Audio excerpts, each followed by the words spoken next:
now I'm an assistant to the Dean for Campaigns and Veterinary Diagnostic Center. We have more than 500 issues in the laboratory that we service for Thai farmer. បាទអញ្ចឹងគាត់ក៏ជាជំនួយការលោកគ្រប់គ្រងហើយទទួលខាងផ្នែកនៅ campus ឈ្មោះថាកំផែងសែន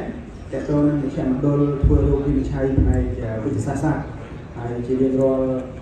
ការប្រតិបត្តិនេះគឺមានហើយជា500ករណីដែលគាត់ទទួលខុសត្រូវនៅក្នុងទីផ្សាររោគវិនិច្ឆ័យនេះបាទ And also I'm a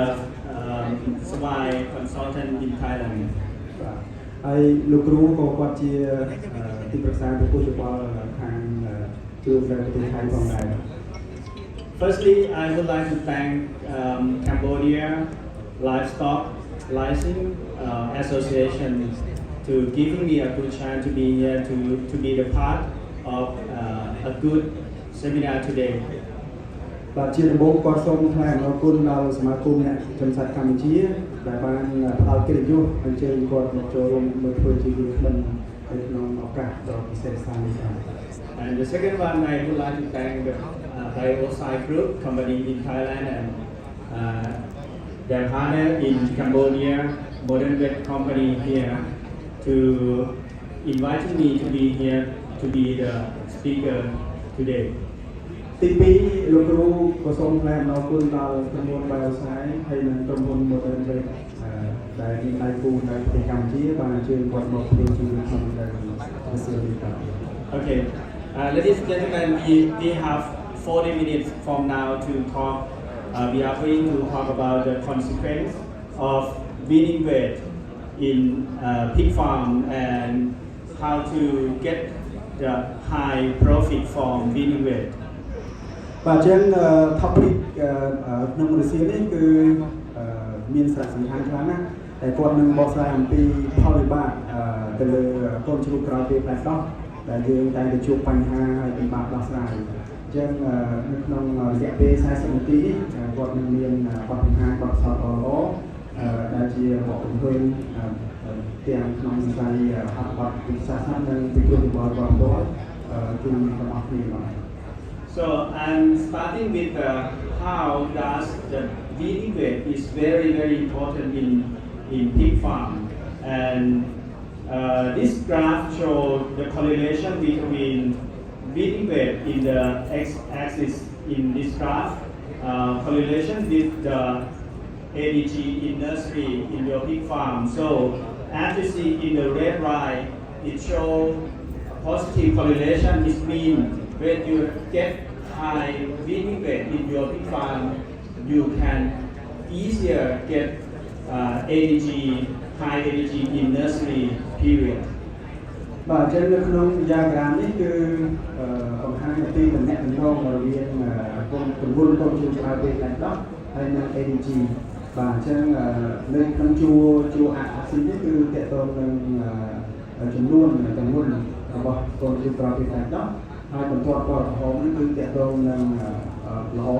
ដែល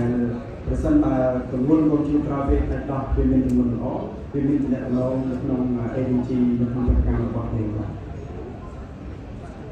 So moreover, this graph shows the correlation between ADG during the first week post-weaning and the day to market in fattening period. As you can see in this graph, in the first group, lower than 0 in the first week means the pig after wean they reduce weaning weight. As for example, from 7 kilogram body weight to 6.5 kilogram of body weight. It's been setback group compared to a good ADG in first week after weaning. So as you can see, when compared to groups, in the good ADG, you can reduce 15 days during the fattening period. បាទអញ្ចឹងនៅក្នុងលទ្ធផលការសិក្សាស្រាវជ្រាវរបស់លោកសាស្ត្រាចារ្យហ្នឹងគឺបង្ហាញនៅក្នុង diagram នេះ ដែលនិយាយអំពីការកំណើនទម្ងន់ប្រចាំថ្ងៃរបស់កូនជ្រូកក្រោយពេលផ្លាច់ដោះហើយនៅក្នុងបុគ្គលឈរទី1តកតងនឹងការប្រៀបធៀបជាមួយនឹងការស៊ីចូលរបស់ ADG ជួរឈរទី2និងជួរឈរទី3អញ្ចឹងជួរឈរទី1គឺទម្ងន់ក្រោយពេលផ្លាច់ដោះគាត់បានលើកឡើង7គីឡូឬក៏6គីឡូខ្លះបាទអញ្ចឹងបើប្រៀបធៀបជាមួយនឹងទម្ងន់ដែលស៊ីចូលល្អនៅក្នុងជួរឈរទី2និងជួរទី3គឺវាមានភាពខុសគ្នារហូតដល់15ថ្ងៃបាទអញ្ចឹងតកតងនឹងកូនជ្រូកក្រោយពេលផ្លាច់ដោះទម្ងន់ហ្នឹងគឺវាមានសារៈសំខាន់ណាស់ដើម្បីវាជាមេគុណដើម្បីលូតលាស់បន្តទៀតបាទ So everyone have to be in this group, right? So we have to have high feeding weight in your pig farm. បាទហើយទាំងអស់គ្នាប្រកបណាស់កសិដ្ឋាននីមួយៗគឺចង់បាននៅជួរឈរទី3ដែលមានត្រឹមតែ163ថ្ងៃទេដែលអាចចាប់ដើមពីផ្លាច់ដោះរហូតដល់លូកបាទ So 11 years before my colleague and my teacher, Dr. Pijapan Udomprasert, he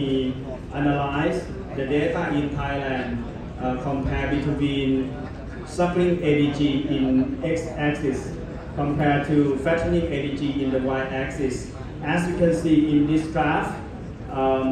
this is the positive correlation between suckling ADG and fattening ADG. បាទអញ្ចឹង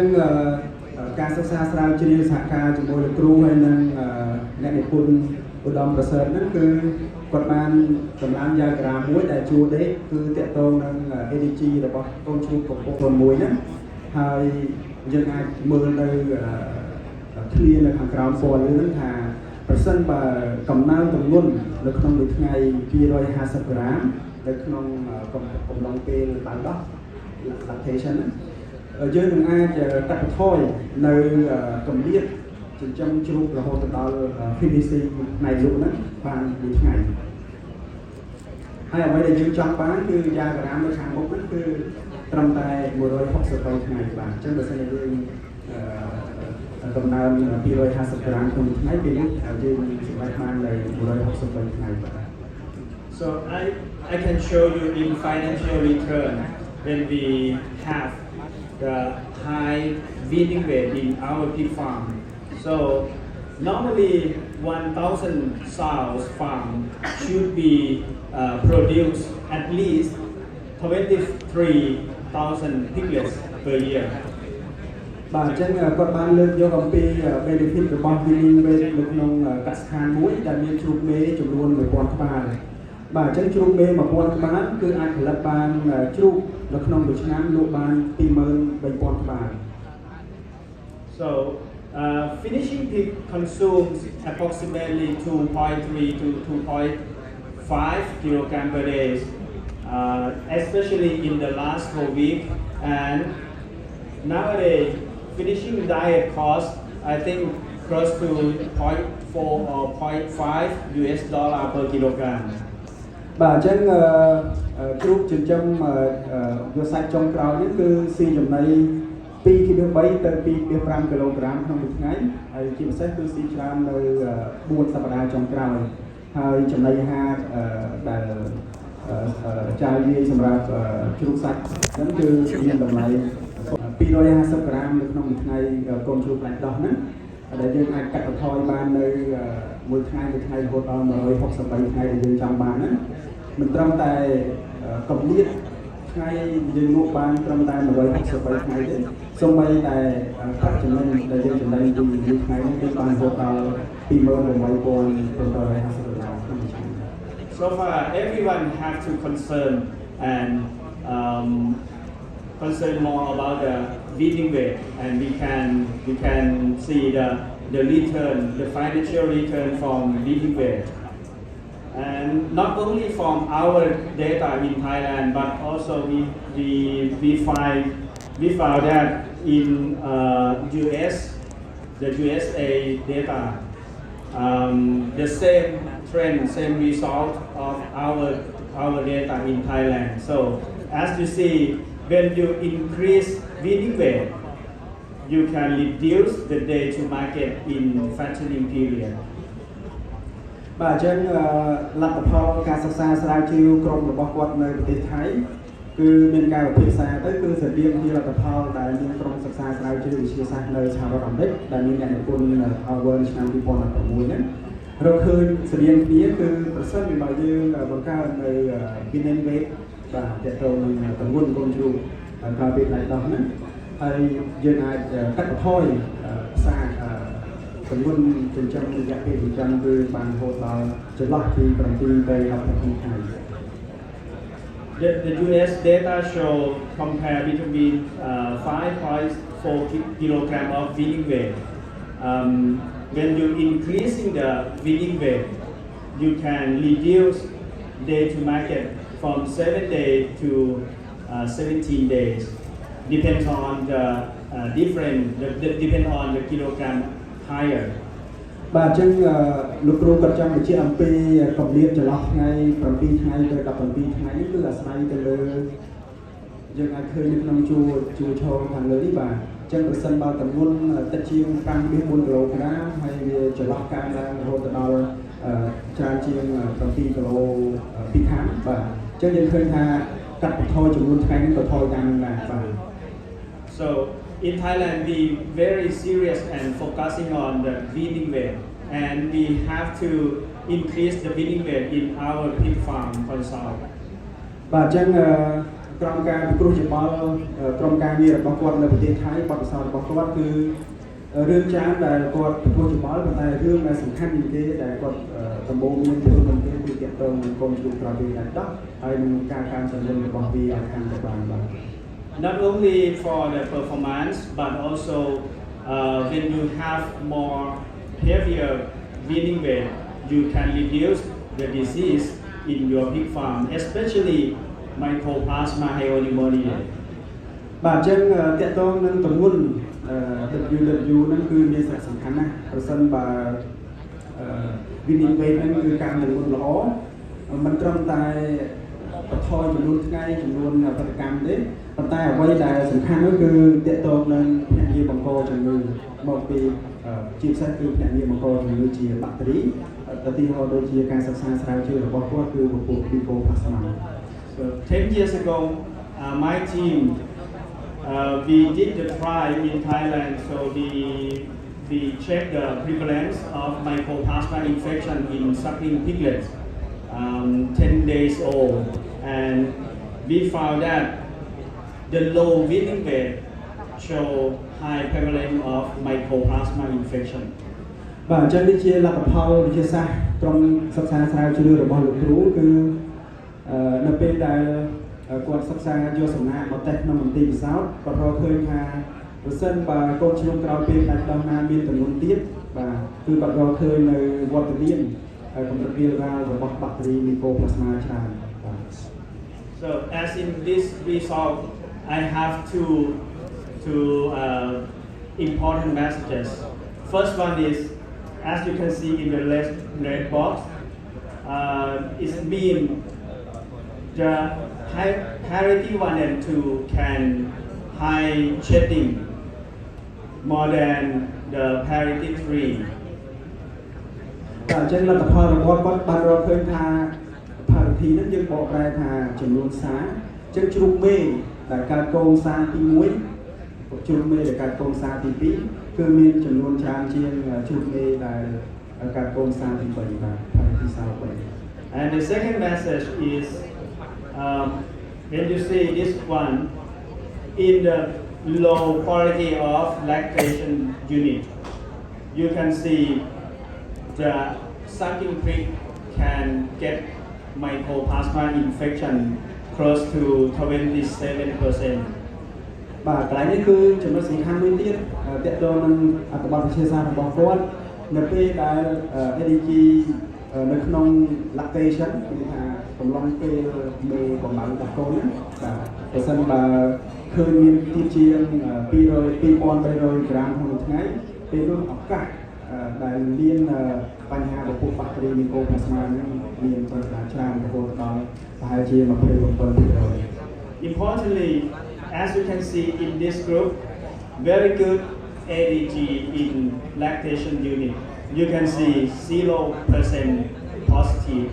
It means no infection, no mycoplasma infection in very good lactation period. បាទអញ្ចឹងអ្វីដែលល្អមួយទៀត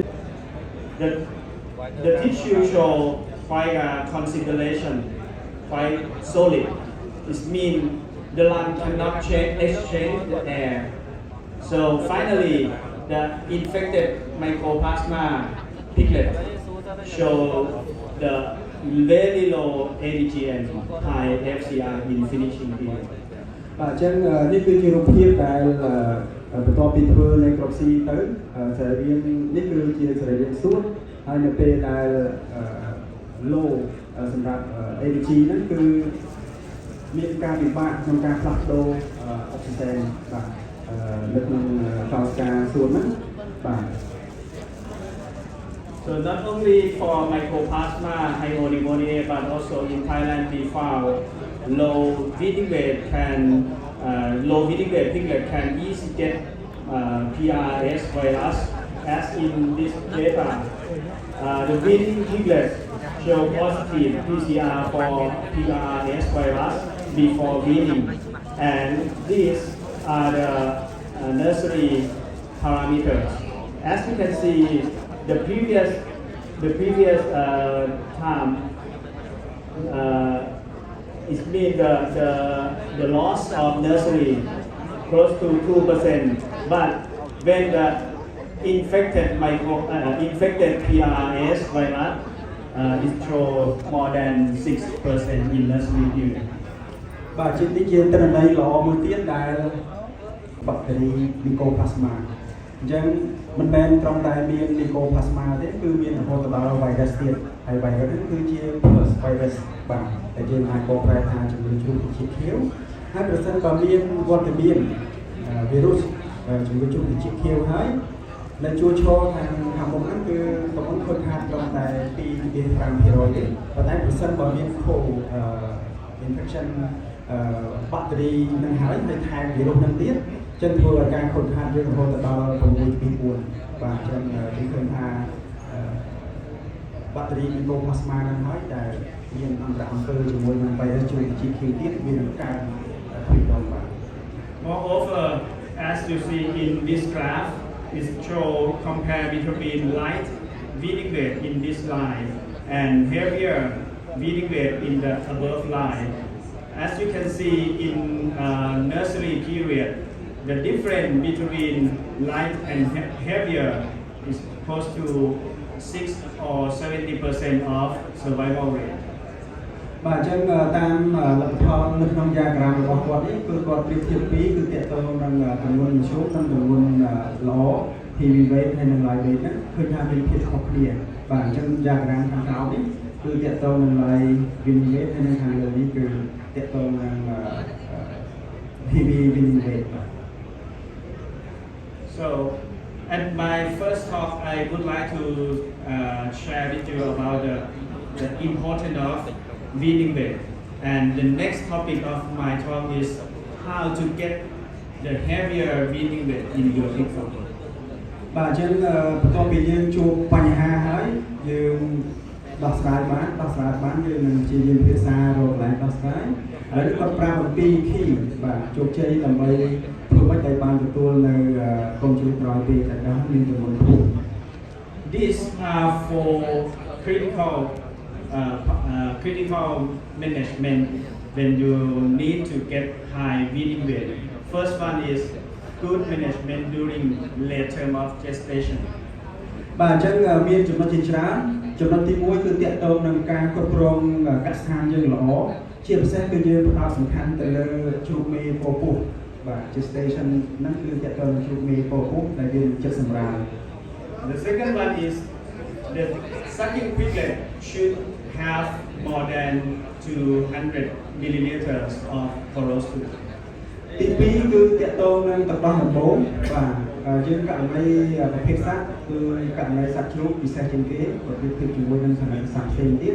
អញ្ចឹងកូឡូស្ត្រូមទឹកដោះដំបូងគឺមានពេលរយៈពេលត្រឹមតែ24ម៉ោងទេអញ្ចឹងយើងត្រូវតាមដានថាតើកូនជ្រូកយើងមួយក្បាល អាចបើកបានទឹកដោះកូឡេស្តេរ៉ុលទឹកដោះហូម៉ូនបានច្រើនជាង200មីលីលីត្រទេបាទអញ្ចឹងបើសិនជាតិចជាងនឹងហើយជាបញ្ហារបស់ C.H.P. The next one is you have to maximize our lactic intake. It should be higher than 6.5 kilogram per sow on average. បាទក៏រកឃើញមួយទៀតគឺនៅមេកំពុងបំបែកដោះ lactation sow គឺជ្រូកមេកំពុងបំបែកដោះសាទី1ក្តីសាទី5សាទី7ក្តីសាទីប្រមាណក៏បានដែរឲ្យតែជ្រូកមេកំពុងបំបែកដោះហ្នឹងវាស៊ីចំណេញបានច្រើនជាពិសេសគឺច្រើនជាង6.5 គីឡូក្រាម And the last one you have to protect, you have to zero diarrhea incident in the lactation period. ចំណុចមួយចុងក្រោយមួយទៀតគឺទាក់ទងនឹងធ្វើយ៉ាងម៉េចគ្រប់គ្រងយ៉ាងម៉េចដើម្បីកុំឲ្យកូនជ្រូកយើងរីក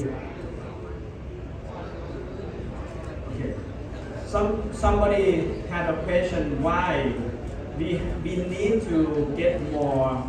weaning weight, why we back to the lactation, sorry, why we back to the gestation period. បាទអញ្ចឹងសំណួរយើងបញ្ហាយើងដោះស្រាយគឺទាក់ទងនឹងទម្ងន់កូនជ្រូកផ្លែដោះនេះហើយហេតុអ្វីបានយើងសួរមិនដោះស្រាយកន្លែងកូនជ្រូកផ្លែដោះហ្នឹងយើងទៅជាសួរត្រឡប់ទាក់ទងនឹងជ្រូកមេដែល late gestation ជ្រូកមេពោះពុះចិត្តសម្រាមហ្នឹងបាទយើងសួរត្រឡប់ទៅ The gestation period is very impact on lactation period, especially the late term of gestation. So, as you see in this picture, the small bubble cells is plasma cells. បាទអញ្ចឹងអ្វីដែលសំខាន់គឺនៅជ្រូកមេកំពុងពោះពុះហ្នឹងដែលវាពោះពុះ3ខែដល់7ថ្ងៃហើយជាពិសេសគឺនៅពីសប្តាហ៍ចុងក្រោយចិត្តសម្រាប់ late gestation ហ្នឹងអញ្ចឹងយើងមានកោសិកា plasma មួយបាទហើយគាត់នឹងបង្ហាញបន្តទៀត So this cell can produce immunoglobulin, especially the IgA. បាទអញ្ចឹងកោសិកា plasma ហ្នឹងជាកោសិកាមួយពិសេសជាងកោសិកាផ្សេងទៀតដែលអាចផលិតនៅ immunoglobulin បាន immunoglobulin មាន5ប៉ុន្តែខណៈនេះគឺជាកោសិកា plasma ផលិត immunoglobulin A. So the cell have to move from lymph node in small intestine through mammary gland. បាទអញ្ចឹងកោសិកា plasma ហ្នឹងគឺត្រូវ travel ពីភ្លាសរបស់ពវៀនតូចហ្នឹងមកដល់កន្លែងកបិញដោះ But they cannot move by themselves, but they need some molecules, for example, mad camera. បាទអញ្ចឹងកោសិកា plasma ដែលនឹងទៅផលិត immunoglobulin A នេះមិនអាច travel មិនអាចដើរមិនអាចធ្វើដំណើរទៅតែខ្លួនឯងបានទេគឺត្រូវការ molecule មួយជាអ្នកដឹកនាំពីភ្លាសពវៀនតូចមកកោសិកាមក mammary gland ហ្នឹងយើងត្រូវមាន molecule មួយបាទ molecule ហ្នឹងគឺឈ្មោះថា medcam. So if the plasma cell can go to mammary gland, they can produce a concentrate of immunoglobulin in the sow colostrum and pass through their piglets. បាទអញ្ចឹងចុងក្រោយគឺសារៈសំខាន់ជាងគេនៅពេលដែលកោសិកា plasma ហ្នឹងអាចធ្វើដំណើរទៅដល់ mammary gland ពេលនោះគឺវាអាចមានសមត្ថភាពក្នុងការផលិត immunoglobulin នៅក្នុងបេះដូងហើយកូនជ្រូកបើកដោះហ្នឹងវានឹងទទួលបាន IgA IgG ជាដើមបាទ This movement before gut mammary secretory IgA axis. បាទអញ្ចឹងកន្លែងគឺយើងហៅថាតកតងនឹង gut mammary immunoglobulin A axis បាទដូចខ្ញុំបានបញ្ជាក់នេះវាមាន5ប៉ុន្តែនេះគឺតកតងនឹង immunoglobulin A. So IgA or immunoglobulin A is a role to protect especially diarrhea. For example, E-coli, Salmonella or PhD virus. បាទអញ្ចឹងយើងរកឃើញកន្លែងដែលបញ្ហានៅក្នុងប្រតិកម្មរបស់យើងហើយថាហេតុអ្វីបានជាកូនជ្រូកយើងនេះគឺមកពីវាទាបនៅ IgA ព្រោះ IgA ហ្នឹងគឺជាអង់ទីកូដែលអាចការពារទប់ទល់នៅពពួកបាក់តេរីជាច្រើនបាទ So, but this is the very important because we have to back to the late term of gestation because mad cam1 can express, as you can see in this graph, 35 days before farrowing. បាទអញ្ចឹងmolecule metcam នេះគឺមានសារៈសំខាន់ណាស់នៅពេលដែលយើងទៅមើល late gestation ជ្រូកមេពោពុះដំណាក់កាលចុងក្រោយចិត្តសម្រាប់កូនហ្នឹងបាទយើងឃើញថាវាអាចជួយជំរុញយើងឃើញថានៅជួរដេកនេះគឺតកតងនឹងចំនួនម៉ោងចំនួនថ្ងៃបាទអញ្ចឹងរយៈពេលកត់ថ្ងៃក្នុងហ្នឹងគឺចាប់ពី35ថ្ងៃទៅគឺវាអាចបញ្ចេញវាអាច express ឡើងមក So we have 10 minutes left. This graph shows the standard for immunoglobulin in sow milk. So you can find in the internet or some textbook. And nowadays we can check the concentration of immunoglobulin in colostrum, in sow colostrum. បាទអញ្ចឹងyes just summary អញ្ចឹងនៅក្នុងទឹកដោះនេះគឺមាន IgA IgM IgG ហ្នឹងបាទហើយកំហាប់របស់វាគឺយើងអាចរកបាននៅក្នុងអ៊ីនធឺណិតបើសិនជាយើងចង់បានហើយយើងក៏អាចយកទឹកដោះនេះយកមកកណនីបានដែរបាទយើងអាចសិក្សាក្នុងទីផ្សារបាន So I just believe in the importance of colostrum. We did a trial, small trial in Thai. So to point the colostrum is very important, especially for PED. And we challenge the PED and compare between the amount of colostrum consumption in each group. បាទអញ្ចឹងវាមានតំណែងតំណងបន្តទៀតហើយនៅពេលដែលបញ្ហាទឹកដោះដំបូងហ្នឹងវាមិនល្អគឺលេចចេញនៅវីរុសមួយទៀតបាទមួយយើងលើសូ Mycoplasma យើងលើសូ Pus ឥឡូវយើងលើសូ PED virus. So I jump to the conclusion. So in this trial I checked the villi height and feed depth, and finally when I challenged the PED, and after that I looking for the condition and did the necropsy and did the histopathology. And in this group, for zero colostrum group, as you can see, the small intestine were destroyed, especially in villi. For the just 100 milliliters,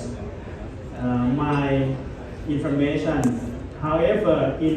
200 milliliters, the small intestine, both of growth lesion and histopathology lesion is quite normal.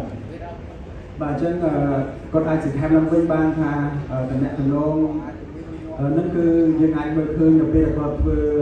necropsy បាទ necropsy កូនជ្រូកយើងហ្នឹងហើយគាត់បានយកសំណាក់ទៅធ្វើ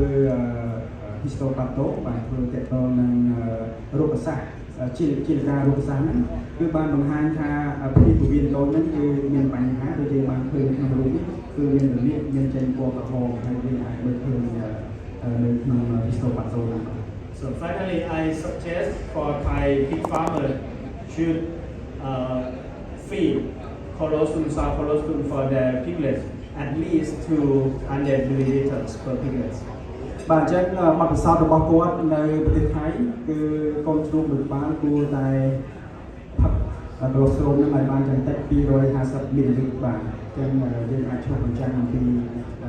កូនជ្រូករបស់យើងបាទ One of the important thing is the first hour of life of piglet life, you have to protect them from cool condition.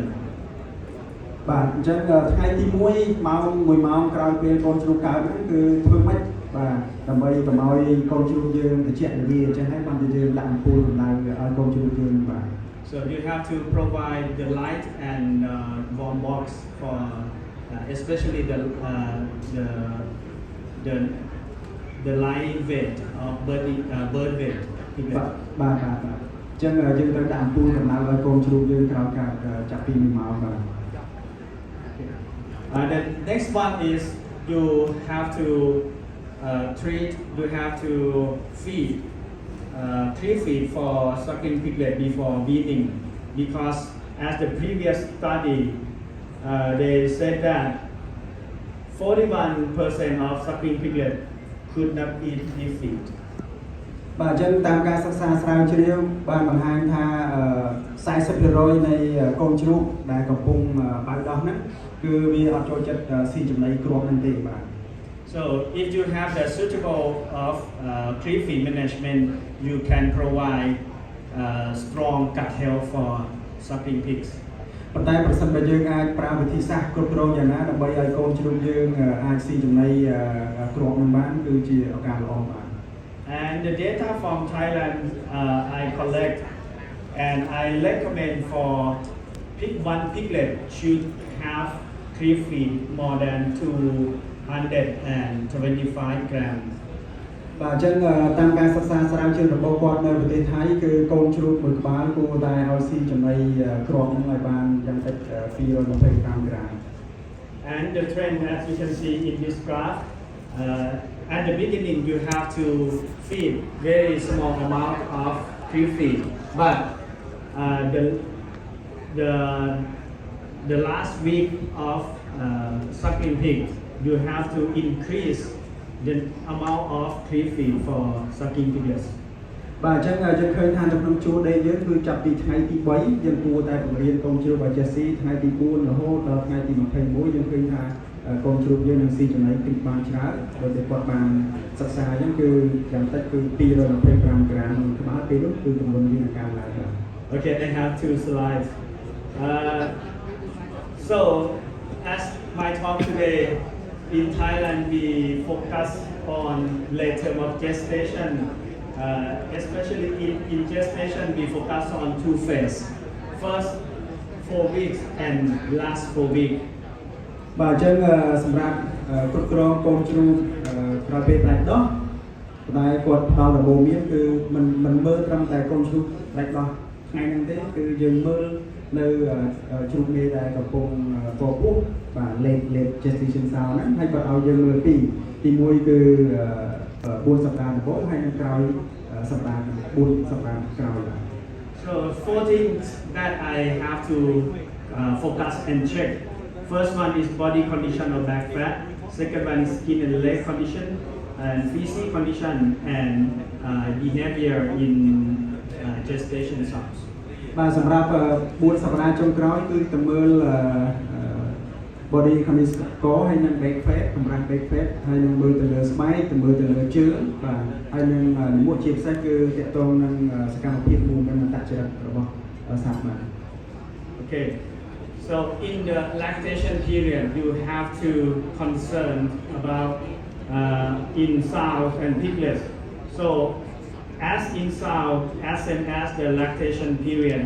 you have to check the body conditions for skin and leg condition, physical, mammary gland condition, behavior, and postpartum vaginal discharge. បាទអញ្ចឹង